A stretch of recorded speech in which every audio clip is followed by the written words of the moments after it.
দেখিয়ে দাও, আজ তো নিরামিষ, কি কি রান্না করলে দেখিয়ে দাও। চল দেখাই। প্রথমেই ভাত,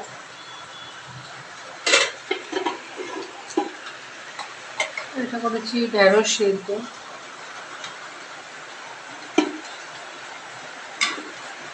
আর করেছি মটর ডাল জিরা ফোড়ন দিয়ে, আর এখানে রয়েছে আলু পটল ভাজা, আর একটা করলা ছিল শুকায় যাচ্ছে, সেটা ভেজে নিলাম।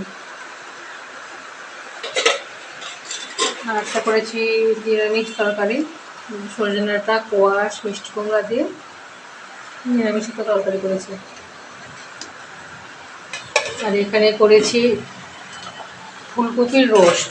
ফুলকপির তখন ডালনা খেতে ভালো লাগে না, ফুলকপি নিয়ে এসেছিলাম, কী করবো ভাবলাম, তো রোস্ট বানালাম ফুলকপির।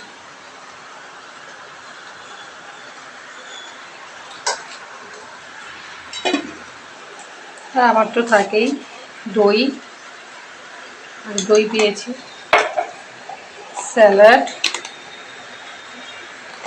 অল্প করে পাঁপড় ভাজা। এই ছিল আজ নিরামিষ রান্না।